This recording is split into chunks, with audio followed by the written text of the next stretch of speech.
Film के शुरू में हम देखते हैं एक डॉक्टर का इंटरव्यू टीवी पे आ रहा होता है कि हमने कैंसर का इलाज ढूंढ लिया है जिसका इलाज 100% काम करता है और यह इंटरव्यू यहाँ खत्म हो जाता है। अगले सीन में हम देखते हैं कि अमेरिका के शहर मैनहट्टन को दिखाया जाता है जो मुकम्मल तरीके से वीरान रहता है, लेकिन यहाँ पर बहुत सी गाड़ियाँ लगी होती हैं और सारी बिल्डिंग्स खाली होती है। कोई इंसान यहाँ पर नज़र नहीं आ रहा होता है और उस वक्त हम देखते हैं कि एक रेड कार बिल्डिंग की तरफ आती है जो काफ़ी तेज़ होती है, जो एक हिरण का पीछा कर रहा होता है। उस गाड़ी के अंदर रॉबर्ट और उसका कुत्ता होता है जो इस मूवी का मेन हीरो है। बहुत ही संघर्ष करने के बाद जब हिरन रॉबर्ट के निशाने पे होता है उसी वक्त शेरनी आ जाती है जो हिरन को झपट कर उसका शिकार बना लेती है। रॉबर्ट यह सब देख रहा होता है लेकिन कुछ सोचकर उसे छोड़ देता है। वह उसे मार सकता था लेकिन उसके घड़ी का अलार्म बजने लगता है। घड़ी के अलार्म का मतलब होता है कि सब कुछ छोड़कर अपने घर में लौट जाना। रॉबर्ट को अपने घर इसलिए लौटना होता है क्योंकि शहर में कोई भी इंसान नहीं रहता है, लेकिन कुछ इंसानों की तरह दिखने वाले म्यूटेंट जरूर रहते हैं जिन्हें मूवी में डार्क सीकर कहा गया है। ये डार्क सीकर शिकार के लिए सिर्फ रात में बाहर निकलते हैं क्योंकि दिन में ये रोशनी बर्दाश्त नहीं कर सकते। इसलिए रॉबर्ट का अलार्म शाम को बजता है और रात होने से पहले रॉबर्ट को घर में चले जाना होता है। अगले सीन में हमें दिखाया जाता है कि रॉबर्ट अपने घर पहुंच चुका होता है और अपने कुत्ते के साथ रहता है, जो दोनों मिलकर खाना खाते हैं और चारों तरफ घर को सील कर देते हैं और सभी दरवाज़ों को लॉक कर दिया जाता है। यह सब इसलिए किया जाता है क्योंकि किसी भी डार्क सीकर को यह पता ना चले कि घर के अंदर कोई आदमी रहता है। और अगले सीन में हमें दिखाया जाता है कि घर के बाहर बहुत सारे डार्क सीकर दौड़ रहे होते हैं जिसमें वो किसी गाड़ी पर हमला कर रहे होते हैं। और इसी दौरान इस फिल्म की कहानी फ्लैशबैक में चली जाती है। फ्लैशबैक में दिखाया जाता है कि रॉबर्ट अपने बच्ची और अपनी बीवी के साथ कहीं निकल रहा होता है और वो अपनी बीवी को बता रहा होता है कि कम से कम 2 हफ्ते का खाना अपने पास रख लेना और कुछ पैसे भी निकाल लेना। वो अपने वाइफ को बताता है कि अभी 1 घंटे के बाद इस एरिया को पूरी आर्मी सील कर देगी। इन्हीं बातचीत के दौरान रॉबर्ट और उसकी फैमिली एयरपोर्ट पहुंच जाती है। वहाँ रॉबर्ट देखता है कि सभी लोगों का जमावड़ा लगा हुआ है और सभी लोग अपनी जान बचाने के लिए एयरपोर्ट पे आए हुए हैं, लेकिन आर्मी सभी को अंदर नहीं जाने देती क्योंकि यह उन्हीं लोगों को अंदर भेजती है जो इन्फेक्टेड नहीं होते हैं ताकि बीमारी दूसरे शहरों में न फैले।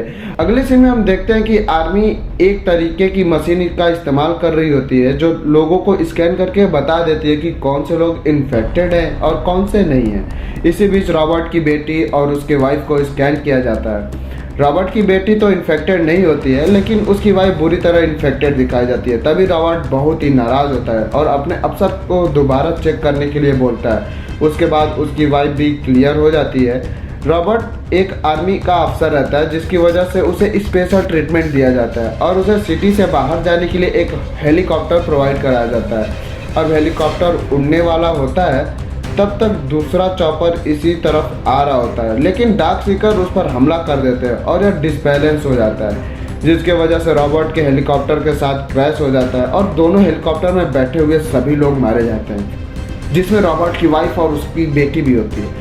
अगले सीन में हम देखते हैं कि रॉबर्ट एक लेबोरेटरी में होता है जो इन्फेक्टेड लोगों को ठीक करने के लिए मेडिसिन पे काम कर रहा होता है। वह अलग अलग तरीके से मेडिसिन को चेक करता है। इस लैब में बहुत सारे इन्फेक्टेड चूहे होते हैं जिन पर टेस्ट किया जाता है। यहाँ रॉबर्ट ने पहले ही बहुत सारे चूहों पर टेस्ट किया था और इसी दौरान सभी चूहों को चेक कर रहा होता है और देखता है कि सभी के सभी चूहे उसी तरह एग्रेसिव और खूंखार रहते हैं। तभी उसकी नज़र एक चूहे पर पड़ती है जो बहुत ही शांत बैठा होता है, एक नॉर्मल चूहे की तरह, और वह चौंक जाता है। उसे अब यह समझ में आ जाता है कि उन्होंने जो दवाई इस चूहे को दी है वह काम कर रही है और रॉबर्ट सोचता है कि यही सही समय है सभी लोगों को दवाई देने का ताकि सभी लोगों को ठीक किया जा सके। कहानी फिर से रियल टाइम में वापस आती है और रॉबर्ट को मैनहट्टन के एक बिल्डिंग पर अकेला बैठा दिखाया जाता है। यह रॉबर्ट का रोज का स्केड्यूल होता है कि वह कहीं जाता है और अपने रेडियो से एक सिग्नल भेजता है ताकि उसे कोई भी जिंदा इंसान सुने और उनसे मदद मांगे, जहां वह उसे शेल्टर दे सकता है, खाना दे सकता है। और इसी तरह से उसका रोज का यही काम होता है। रॉबर्ट को यह विश्वास होता है कि वह इस शहर में अकेला तो नहीं है और कभी न कभी कोई न कोई उसकी आवाज़ सुनेगा और उससे बातें करेगा। और रेडियो ट्रांसमिशन के दौरान यह बताता है कि वह रोज 12 बजे एक ब्रिज पे होता है। इसी बीच रॉबर्ट और उसका डॉग एक हिरन को देखते हैं और उसके पीछा करने लगते हैं। हिरन भागते हुए कमरे में घुस जाता है जिसमें बहुत ही अंधेरा होता है और उसके पीछे पीछे रॉबर्ट का डॉग भी उस कमरे में घुस जाता है। तभी बिल चिल्लाते हुए अपने डॉग को रोकता है, लेकिन तब तक डॉग अंदर जा चुका होता है। बिल को पता होता है कि अंधेरे कमरे में बहुत सारे डार्क सीकर है। अब वह अपने कुत्ते से इतना प्यार करता है कि वह बिना किसी भी देरी के उसके पीछे अंधेरे कमरे में घुस जाता है। रॉबर्ट अपने गन पर लगे हुए लाइट्स की मदद से अपने डॉग को तो ढूंढ लेता है और उसे बाहर निकलने के लिए कहता है, लेकिन डॉग इतना डरा होता है कि वह एक कोने में दुबका रहता है। तभी रॉबर्ट को कुछ आवाज़ें सुनाई देती है और जैसे वो पीछे मुड़ कर देखता है, एक डार्क सीकर उसके पीछे आ रहा होता है। जैसे ही वो रॉबर्ट पर अटैक करता है, रॉबर्ट उसे गोली मार देता है और रॉबर्ट और उसका डॉग बिल्डिंग से बाहर भागने लगते हैं और सारे डार्क सीकर्स उस पर हमला बोल देते हैं। तभी एक डार्क सीकर रॉबर्ट के काफ़ी करीब आ जाता है और उस पर हमला करने वाला होता है। रॉबर्ट विंडो के पास होता है और विंडो से छलांग लगा देता है, जिसके पीछे पीछे डार्क सीकर भी बाहर आ जाता है और लाइट में आने की वजह से वो प्रकाश को झेल नहीं पाता और वहीं मर जाता है। यहाँ रॉबर्ट काफ़ी खुश होता है क्योंकि उसे एक बात पता चलती है कि इस बिल्डिंग में बहुत सारे डार्क सीकर होते हैं और रॉबर्ट पहले से ही एक डॉक्टर रहता है जो दवाइयाँ बना रहा होता है। अब उसे डार्क सीकर की खोज रहती है जो उसे मिल गया होता है। अब उसमें से एक डार्क सीकर को पकड़ने की तैयारी करता है ताकि वह एक जल्दी से जल्दी दवाई बना सके और सारे लोगों को ठीक कर सके। रॉबर्ट एक बहुत ही शानदार जाल बनाता है ताकि एक डार्क सीकर को पकड़ सके। कुछ समय बाद वह देखता है कि एक डार्क सीकर उसमें फंस चुका है। रॉबर्ट उसे मार रहा होता है, तभी एक दूसरा डार्क सीकर उसके ऊपर गुस्से से चिल्लाता है जिससे वो बदला लेना चाहता है। अब डार्क सीकर को रॉबर्ट अपनी लैब में ले जाता है और उस पर वही चूहे वाली दवा का इस्तेमाल करता है। रॉबर्ट के दवा लगाते ही डार्क सीकर की सारी नसें ढीली हो जाती है और वो नॉर्मल दिखाई देने लगता है। तो रॉबर्ट को लगता है कि वह ठीक हो रहा है। तभी डार्क सीकर जल जाती है और वो तड़प के मारे चिल्लाने लगती है। यह देखकर रॉबर्ट काफ़ी मायूस होता है और उससे पता चल जाता है कि यह प्रयोग भी असफल रहा। यहाँ रॉबर्ट एक वीडियो रिकॉर्ड कर रहा होता है जहाँ वो अपने लेबोरेटरी के सारे एक्सपेरिमेंट फॉर टेस्टिंग को एक्सप्लेन करता है और बताता है कि उस दवा से किसी भी इन्फेक्टेड को तो ठीक नहीं किया जा सकता, लेकिन मैं खुद को कुछ दवा से बचा सकता हूँ और मैं बार बार इसी चीज़ की कोशिश कर रहा हूँ ताकि मैं कुछ इन्फेक्टेड लोगों को बचा सकूँ। इसी बीच वह एक्सप्लेन करता है, जब वो डार्क सीकर को पकड़ रहा था तो एक डार्क सीकर अंधेरे से बाहर आ चुका था रोशनी में और उस पर जोर से चिल्ला रहा था। उस पर लाइट का कोई असर नहीं हो रहा था। शायद डार्क सीकर अब अपनी लाइफ स्टाइल को चेंज कर रहा है और अपने आप को इस समय के हिसाब से ढाल रहा है। अब यह पता चलता है कि रॉबर्ट इस शहर में 3 साल से भी ज़्यादा से रह रहा है और वह अपनी रिकॉर्डिंग वहीं बंद कर देता है। अगले दिन दिखाया जाता है कि रॉबर्ट अपने डॉगी के साथ गाड़ी से कहीं जा रहा होता है और गाड़ी से बाहर निकल के वह जैसे ही आगे बढ़ता है तब तक उसका पैर एक गड्ढे में पड़ता है जहाँ पहले से ही जाल बिछाया रहता है और रॉबर्ट फंस जाता है। रॉबर्ट वहाँ उल्टा लटकने लगता है, लेकिन बाद में पता चलता है कि यह फंदा तो डार्क सीकर ने लगाया हुआ है। यह फंदा ठीक उसी तरह लगाया गया था जैसे एक दिन पहले रॉबर्ट ने डार्क सीकर को पकड़ने के लिए लगाया था।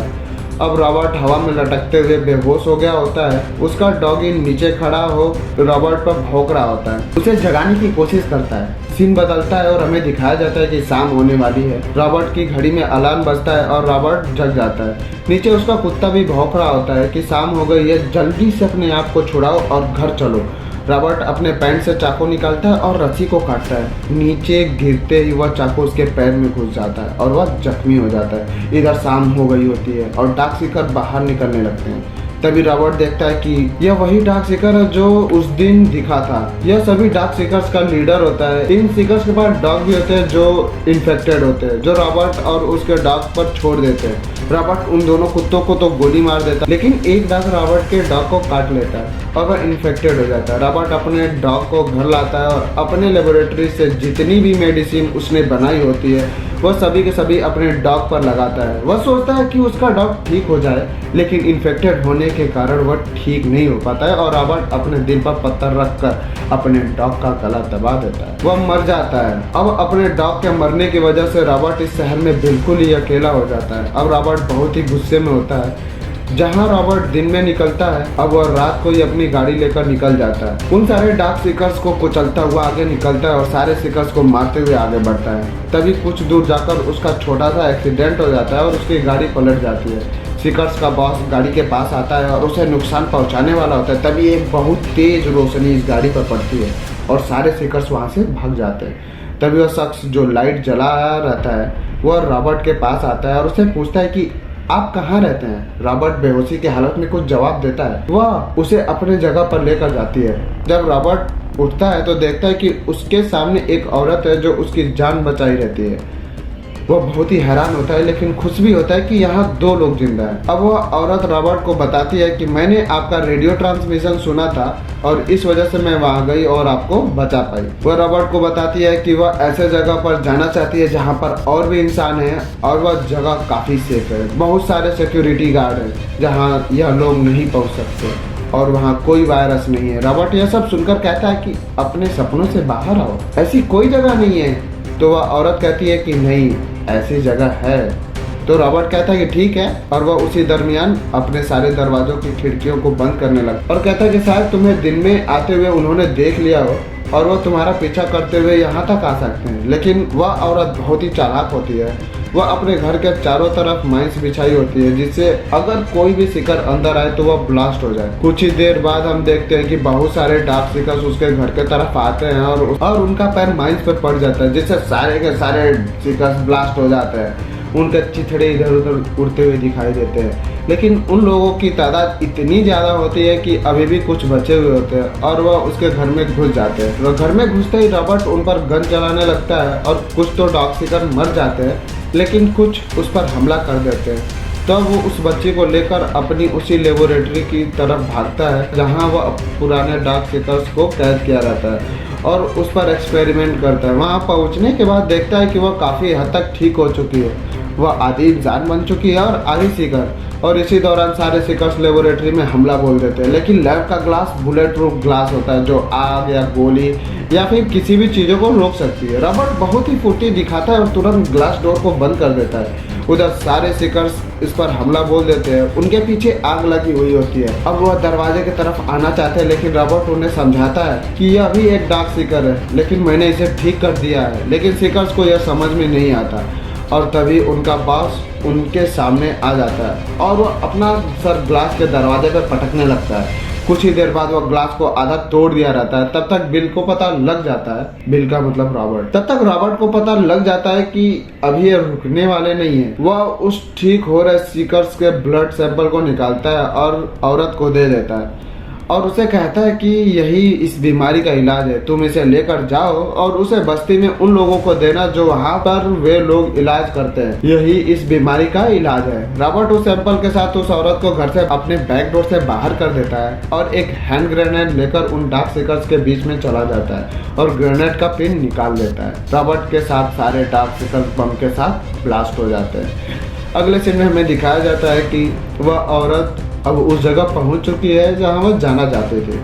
अब वह वही होती है जहां और भी लोग होते हैं। अब यहीं पर मूवी खत्म हो जाती है। तो इस कहानी के सारांश में यह पता चलता है कि वह लोग लीजेंड नहीं होते हैं जिनके पास पैसा होता है। लीजेंड वे होते हैं जो अपने जान की परवाह किए बिना लोगों की जान को बचाते हैं, जो अपने आप को सेक्रीफाइस करते हैं। शायद इसी वजह से इस मूवी का नाम आई एम लीजेंड रखा गया है। तो दोस्तों, मिलते हैं एक नए वीडियो में एक नए मूवी एक्सप्लेनेशन के साथ। जय हिंद।